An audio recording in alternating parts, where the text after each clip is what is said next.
Today's class is on antihistaminics.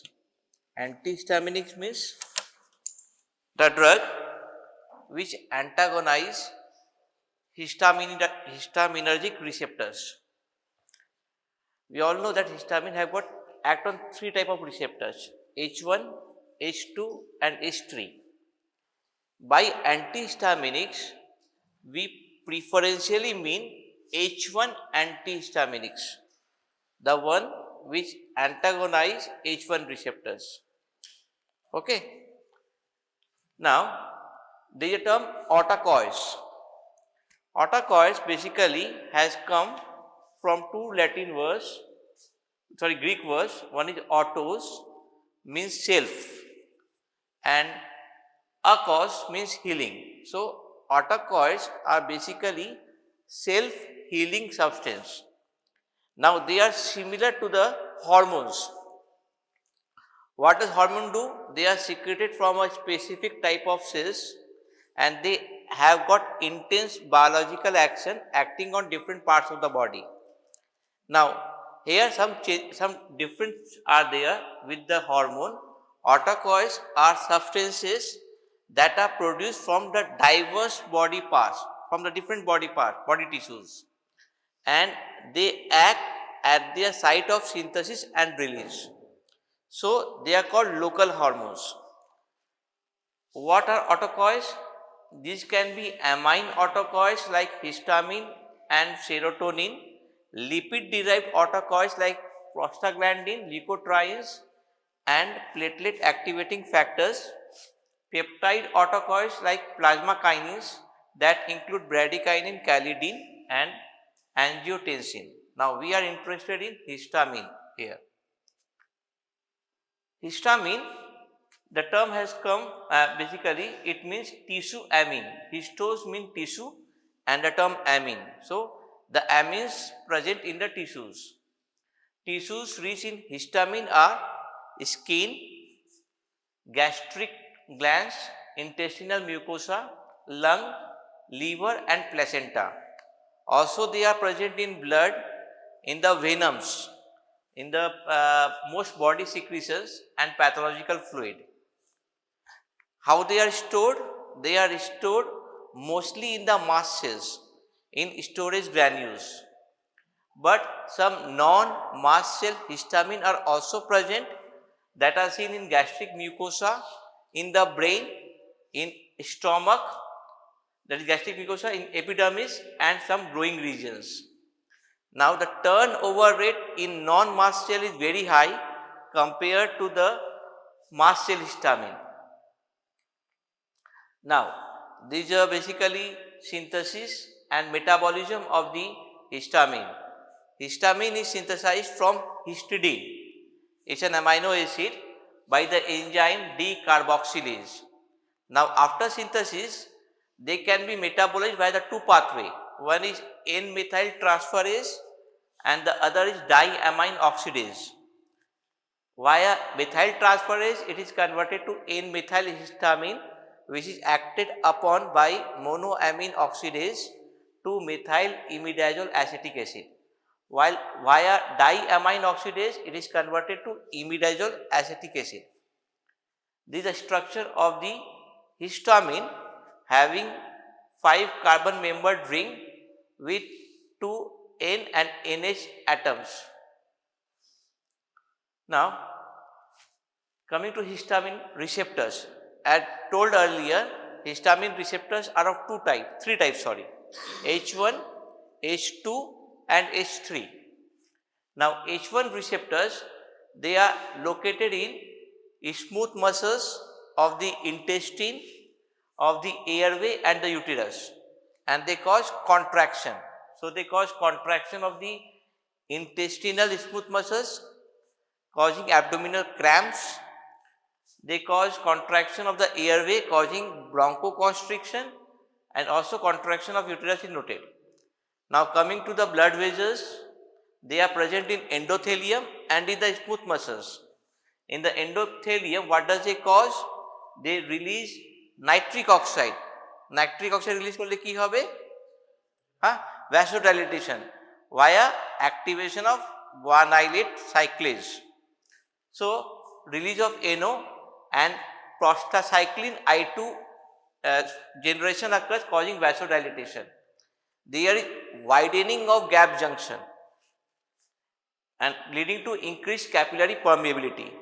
Now they are also present in the smooth muscle of larger vessels. Now there the action is vasoconstriction. So histamine acting on the smooth muscle of larger vessels causes vasoconstriction, not vasodilatation. In the afferent nerve endings, it causes stimulation leading to the itch and pain.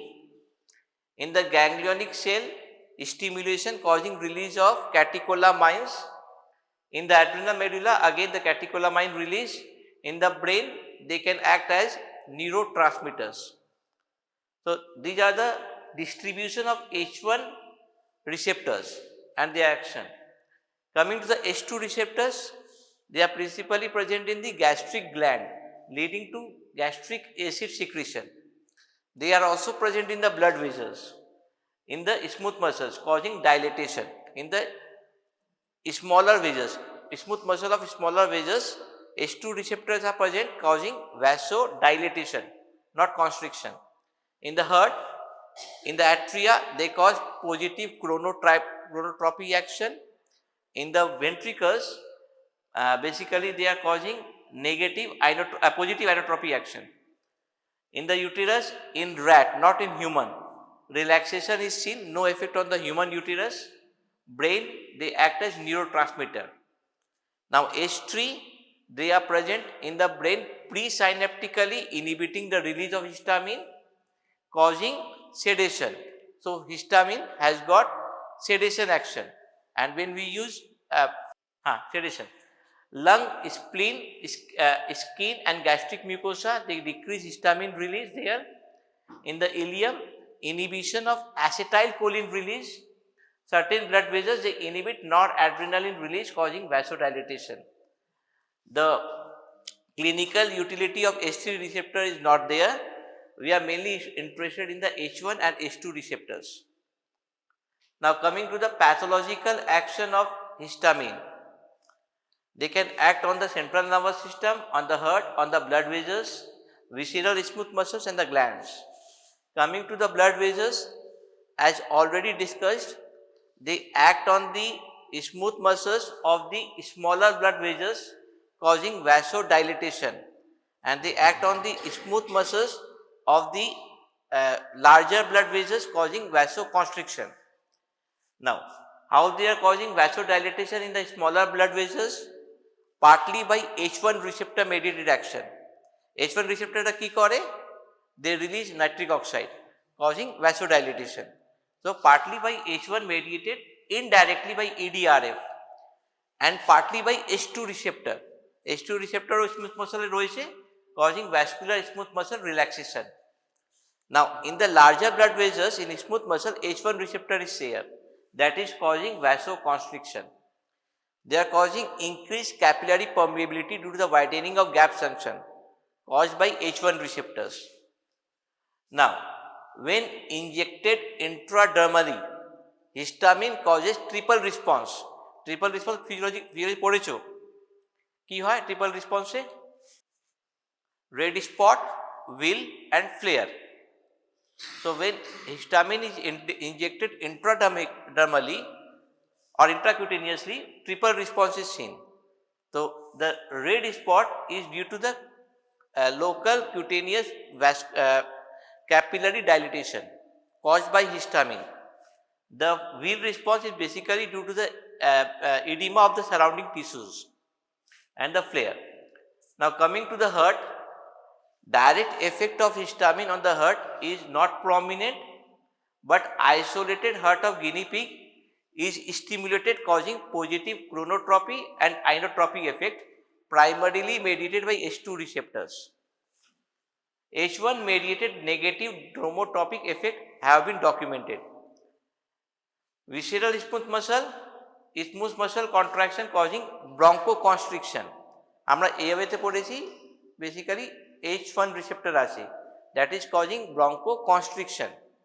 Now this effect is not noted in the normal human beings, but in asthmatic individuals, this bronchoconstriction can be dangerous. So bronchoconstriction in patients of asthma, highly sensitive. Abdominal cramps and colic on large doses because of contraction of smooth muscle of intestinal mucosa. Human uterus are not affected as other most visceral smooth muscles. In the gland, their H2 receptors are present in the gastric glands, causing increased gastric acid secretion. Sensory nerve endings, they cause itching and pain. Higher doses can cause more deeper pain.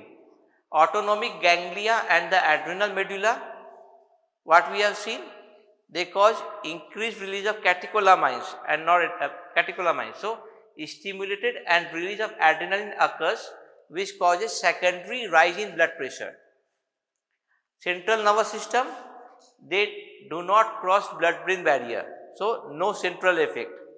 But if they are injected intracerebroventricularly, they can cause rise in blood pressure, cardiac stimulation, behavioral arousal, hypothermia, vomiting and ADS release. So stomach e ki histamine receptors ache, H2 receptor ki করে, sorry acid secretion করে, ঠিক আছে। হার্টে কি আছে, H2 আছে, ঠিক আছে, causing positive inotropy and chronotropy effect. Smooth মাসলে কি আছে of the blood vessels, হ্যাঁ H1 ও আছে H2 ও আছে, ঠিক আছে। H1 larger blood vessel constriction করে, vasoconstriction, R smaller blood vessel vasodilation. Now pathophysiological rules, coming to the gastric secretion. In the stomach we have known that the basically histamine is stored in the non-mast cells. So non-mast cell histamine in gastric mucosa, that is histaminocytes, those cells are called. It is close to the parietal cell. Now released under the influence of stimuli, basically this histamine is released under influence of certain stimuli like presence of food. Food will cause more release of histamine and more gastric acid secretion. So in presence of food, vagal stimulation, cholinergic drugs and gastrin. And what does it cause? This release histamine, they activate the proton pump, causing increase in gastric acid secretion. Now H2 blockers not only suppress acid secretion induced by histamine, but also decrease that in response to acetylcholine and gastrin. কেন কি acetylcholine is causing increased acid secretion by release of histamine. Now allergic phenomena, mediation of hypersensitivity reaction, কি দিয়ে হয়, কি antibody দিয়ে হয়, IgE, right? So mediation of hypersensitivity reaction. Now mind it, histamine is only one of the mediator, also other mediators are released. H1 antagonists are effective in controlling the manifestations of hypersensitivity reactions to a considerable extent, except in case of asthma. In case of asthma it is ineffective, and in case of anaphylactic shock it is partially effective, and they are not involved in delay or retarded type of allergic reactions. Now this is basically schematic diagram of the when the antigen bind to the IgE antibody, basically the tyrosine protein kinase enzyme is stimulated, causing hydrolysis of P2 to IP3, causing release of intracellular calcium store. Now presence of calcium help in the fusion of membranes of the histamine cells, histamine containing vesicles or granules with the surface membrane, and release of histamine occurs. Now these granules basically contain histamine in complex form with heparin and other cationic proteins. Now when released extracellularly, what happens? These complex, basically the sodium and calcium bind to this complex and release of histamine occurs, and thus histamine is free for its action.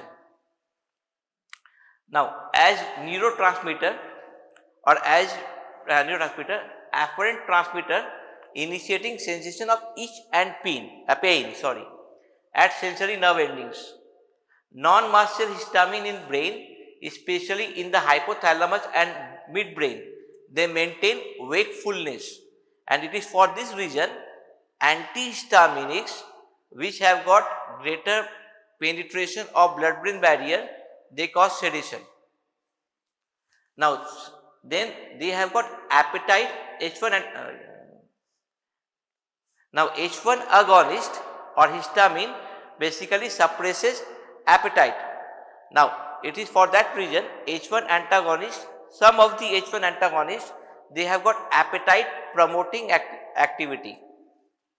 Now inflammation, now this histamine, they mediate vasodilatation and other changes that are involved in inflammation. So histamine is one of the mediator that mediate inflammation. They also promote addition of leukocytes to the endothelium via increased expression of P-selectin. They also regulate microcirculation according to the local needs. Tissue growth and repair. Now it has been seen that certain growing and regenerating tissues contain high amount of histamine. So it has been suggested that possibly histamine is involved in the process of growth and repair. Headache, they are implicated in certain vascular headache like migraine, but no conclusive evidence. Usage of histamine, there is no therapeutic use at present. In the past, it was used for testing the secreting capacity of stomach, for seeing the bronchial hyperreactivity in the asthmatic individuals, and for diagnosis of pheochromocytoma. But the use was dangerous, life-threatening and obsolete now. Now coming to beta-histine. Beta-histine is an H1 agonist drug, H1 selective histamine analog. Now they are used to control vertigo in patients of Meniere disease, used frequently nowadays.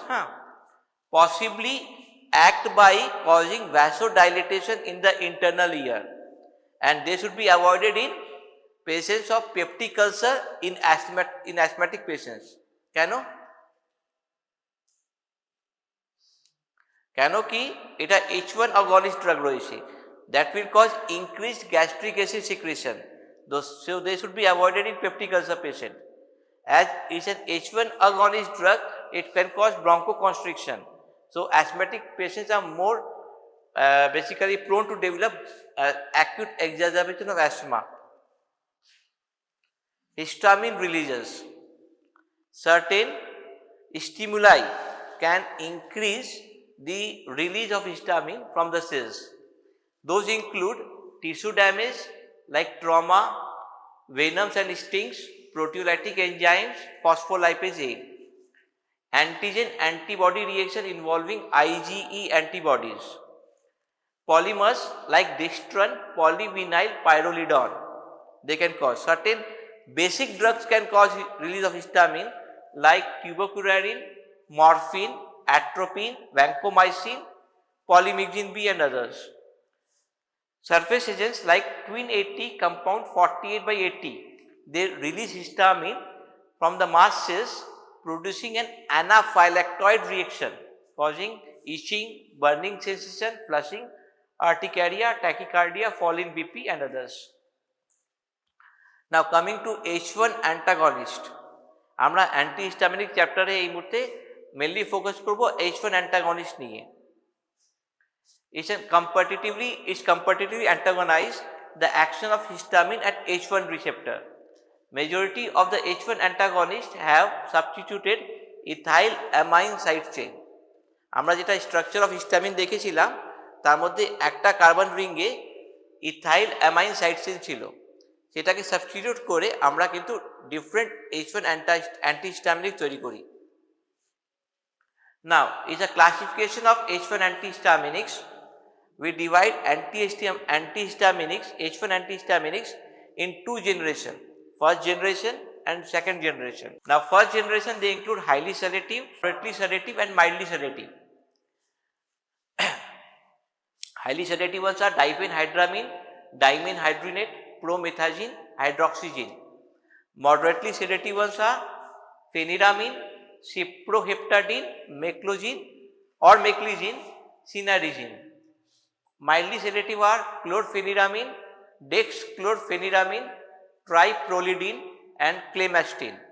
And lastly, second generation antihistaminics are fexofenadine, loratadine, desloratadine, cetirizine, levocetirizine, azelastine, mesalastine, avastine and rupatadine. So pharmacological actions of H1 antihistaminics. What does they cause?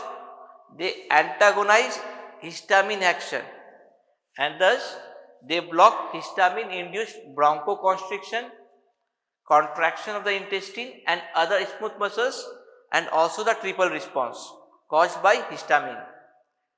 Fall in BP produced by low dose is blocked, but not that with the high dose.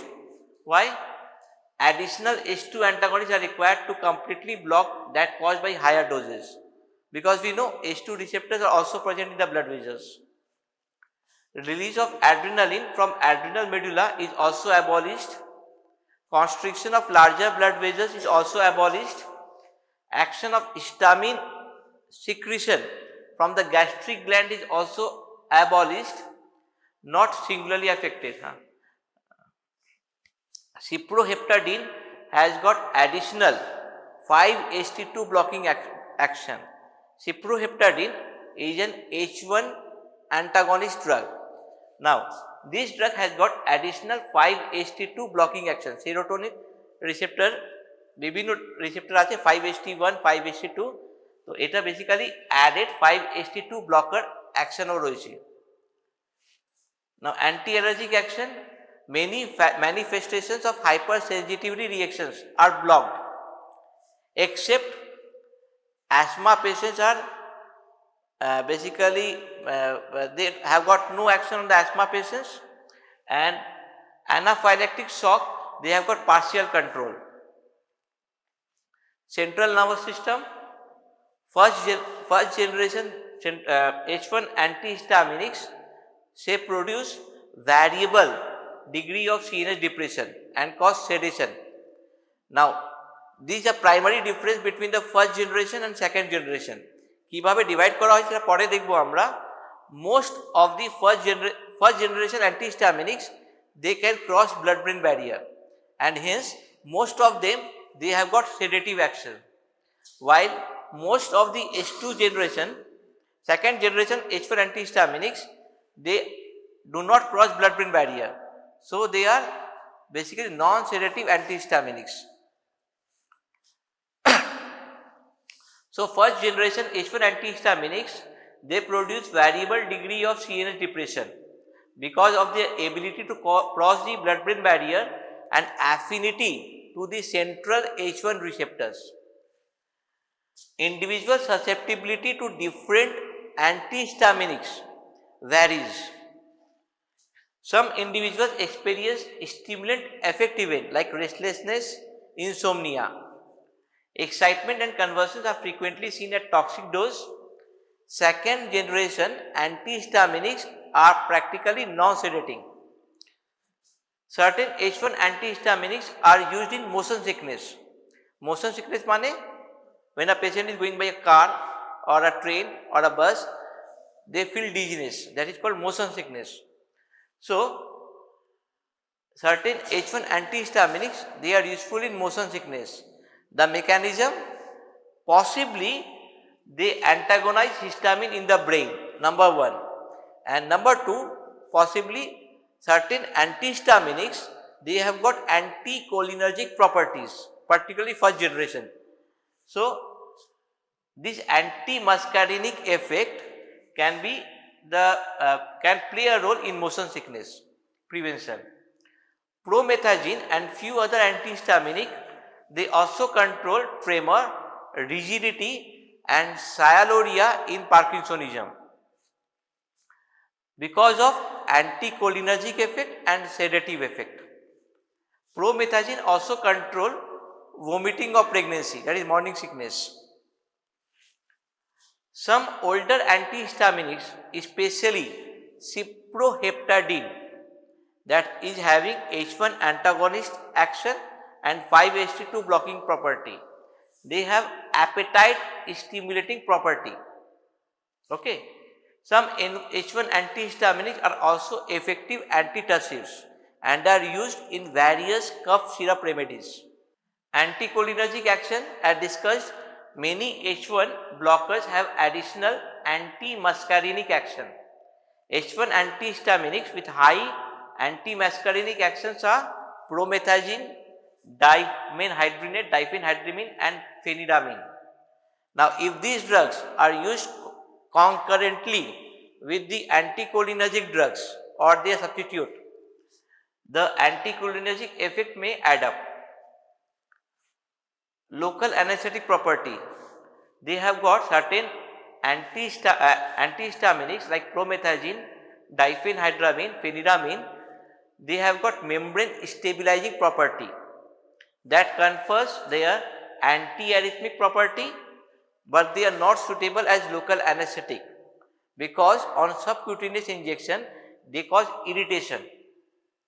Now, coming to the blood pressure, most antihistaminics, they cause fall in blood pressure on intravenous injection because of direct smooth muscle relaxation and also alpha adrenergic blocking property. Certain antihistaminics, they have got additional alpha adrenergic blocking property. Promethazine has significant alpha blocking property. Now, pharmacokinetics, they are mostly administered orally except for certain antihistaminics that can be used parenterally. Conventional antihistaminics are well absorbed from oral as well as parenteral route, metabolized in liver and excreted in urine. Widely distributed in the body, some first generation antihistaminics even enters the brain. Newer drugs enter brain poorly, accounting for their low or no sedating property. Duration of action for most drugs are 4 to 6 hours, but certain drugs like meclizine, chlorpheniramine, mesolastine, loratadine, cetirizine, levocetirizine, fexofenadine, they act for 12 to 24 hours and hence they can be used in once daily dosing. Side effects with the use of antihistaminics are frequent but mild. Individuals show marked difference in susceptibility. Tolerance may develop when the drug is continued. What are the effects? Sedation, very important. With the first generation, diminished alertness and concentration, lightheadedness, motor incoordination, fatigue and tendency to fall asleep. These are the common side effects, and hence the patient on antihistaminics, particularly first generation antihistaminics, they should be cautioned not to operate motor vehicles or machinery. Alcohol and certain CNS depressant drugs, the CNS depressant property may add up. Okay. Few individuals become restless, nervous and unable to sleep. Second generation drugs are free from central nervous system side effects because of their poor blood-brain barrier crossing property. Regular use not advisable in children because that can hamper with their learning. Anticholinergic side effects of older antihistaminics that include dryness of the mouth, alteration of the bowel habit, urine hesitancy and blurring of vision. Epigastric distress and headache may be seen.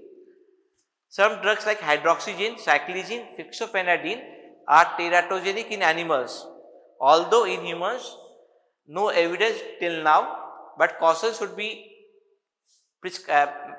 needed in prescribing antihistaminics in the pregnant individual. Toxicity: acute overdose can cause central excitation, tremors, hallucination, muscular incoordination, convulsion, flushing, hypotension, fever and others. Death may be due to respiratory and the cardiorespiratory failure. Now coming to second generation antihistaminics. Now how we have divided second generation antihistaminics? These are defined as H1 antihistaminic blockers that we have produced after 1980, having one of any three, 1, 2, 3, having one of any three properties additional. That include number 1, absence of CNS depression property, already said, aage bolechhilam. Number 2, because of their higher H1 selectivity, no anticholinergic side effects. And number 3, they have got additional anti-allergic action apart from histamine blockade. তো এই তিনটে মধ্যে যে কোনো একটা থাকলে that can be classified as second generation antihistaminics. Now they have got a narrow spectrum of usefulness. Why? Because the principal indications of use are only allergic rhinitis, conjunctivitis, hay fever and pollinosis. In urticaria, dermographism and atopic eczema, acute allergic reaction to food and drugs, but they have got poor antipruritic, antiemetic and antitussive actions. So they have got narrow spectrum of action unlike first generation H1 antihistaminics. Now coming to the each one of second generation antihistaminics, fixofenadine is an active metabolite of terfenadine. Terfenadine was one of the second generation antihistaminics that was introduced in the market, but that was withdrawn. Why?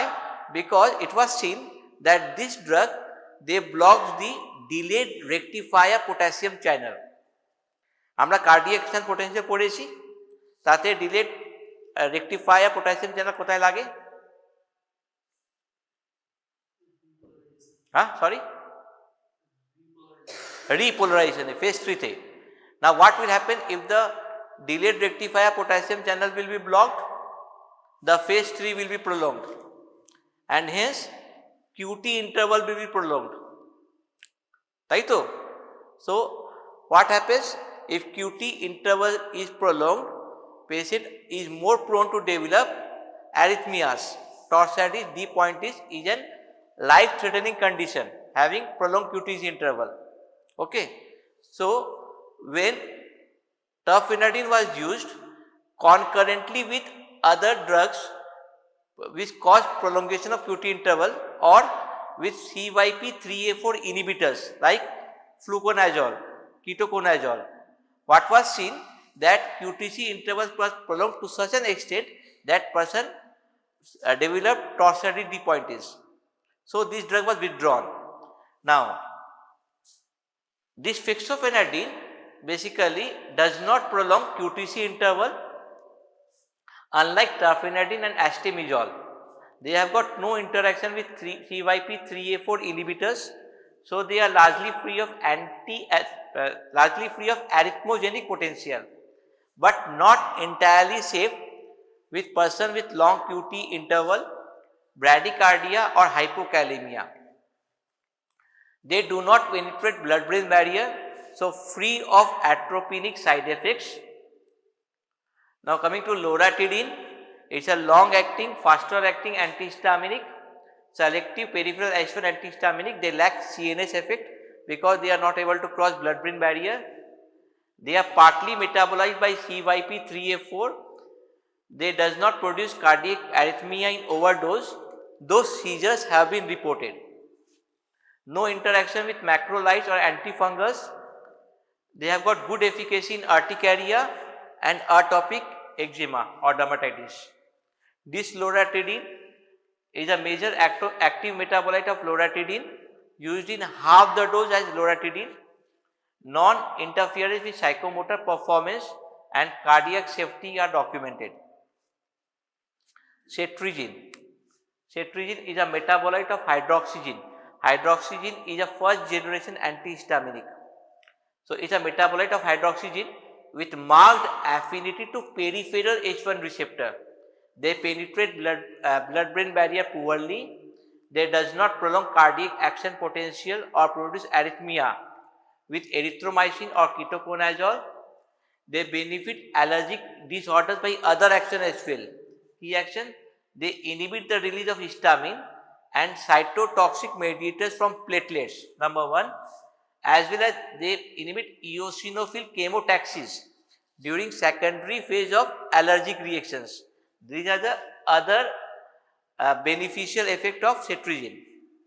Superior efficacy in urticaria and atopic dermatitis because of their higher concentration, long lasting concentration in skin. Levocetirizine is a R enantiomer of the cetirizine, effective at half the dose. Agilastine is a newer H1 antihistaminic with good topical activity. They are mainly used as nasal spray for the action on the nasal mucosa. They inhibit histamine release and inflammatory reaction triggered by leukotrienes and platelet activating factors. So, other beneficial effect. After intranasal application, it has been seen to basically inhibit or down-regulate ICAM1 expression on the nasal mucosa. Metabolism inhibited by CYP3A4 inhibitors. They are useful in seasonal and perennial allergic rhinitis. Mesolastine is a non-sedating antihistaminic effective in allergic rhinitis and urticaria. Ebastine, they are active in nasal and skin allergies. They rapidly convert into the active metabolite carbostine having a half-life of 10 to 16 hours. They are shown to prolong QT interval in the animal studies, making it liable to arrhythmogenic potential and CYP3A4 interaction. Rupatidine, it has been recently introduced antihistaminic. They have got additional platelet activating factor antagonistic property and they are used in allergic rhinitis. Now coming to usage of antihistaminic. Number 1, allergic disorders. They do not suppress antigen antibody reaction. What they do? They basically down-regulate the symptoms or down-regulate the symptoms caused by the mediators of the antigen antibody reaction. They basically show palliative property. Effective control in certain types of allergies are seen like itching, urticaria, seasonal hay fever, allergic conjunctivitis and others. Action is slow. Adrenaline alone is life-saving in laryngeal angioedema. Laryngeal angioedema is a life-threatening condition and there the faster acting drug should be used. So, adrenaline is a drug of choice. They cannot be relied upon anaphylactic shock. Anaphylactic shock a drug of choice kiya છે. They cannot be relied upon anaphylactic shock. Benefit less marked in perennial vasomotor rhinitis, atopic and chronic urticaria. Now, not effective in bronchial asthma. The type 1 hypersensitivity reaction to drug is suppressed except in case of asthma and anaphylaxis. Other conditions involving histamine, they block symptoms produced by histamine releases. They provide symptomatic relief in insect poisoning, insect bite and IV poisoning. Abnormal dermographism can be suppressed. They have got prophylactic value in blood and saline infusion, induced tremors, induced rigor, pruritus.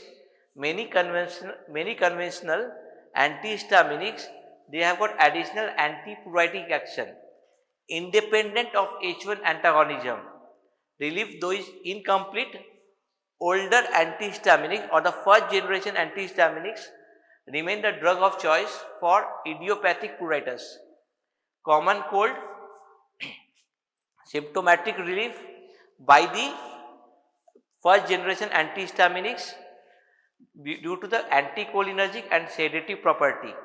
Newer or second generation antihistaminics, they are less effective. Motion sickness, only prophylactic value, not the therapeutic value. Only prophylactic value, promethazine, diphenhydramine, dimenhydrinate and meclizine, they are effective. Promethazine is also effective in morning sickness, in the drug induced and post-operative vomiting and radiation sickness. Appetite stimulant, cyproheptadine, because of H1 blocking property and 5-HT2 blocking property. Off-label use. Off-label use means before the drug is coming in the market, they undergo preclinical and clinical trials.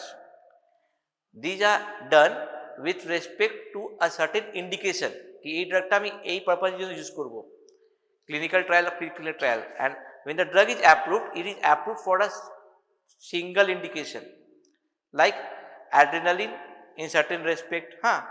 So what happens when we use a drug not for that indication, for the other indication for which the clinical trials were not done, that is an off-label use.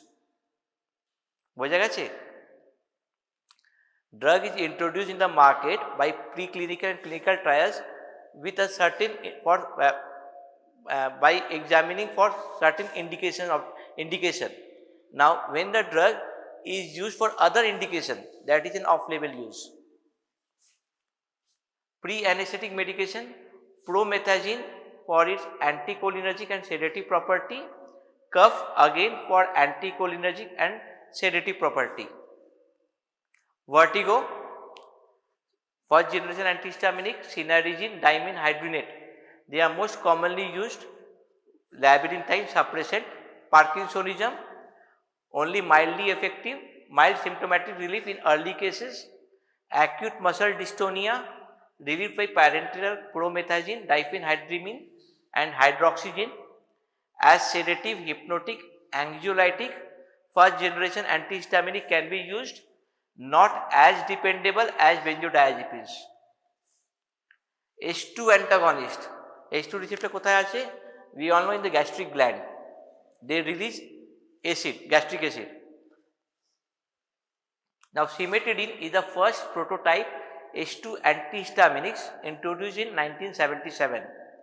Then other drugs followed that include ranitidine, famotidine, roxatidine and many others. They are primarily used for peptic ulcer patient in the GERD, gastroesophageal reflux disease and other gastric hypersecretory conditions. H3 antagonists, they do not found any clinical utility till now. That's all.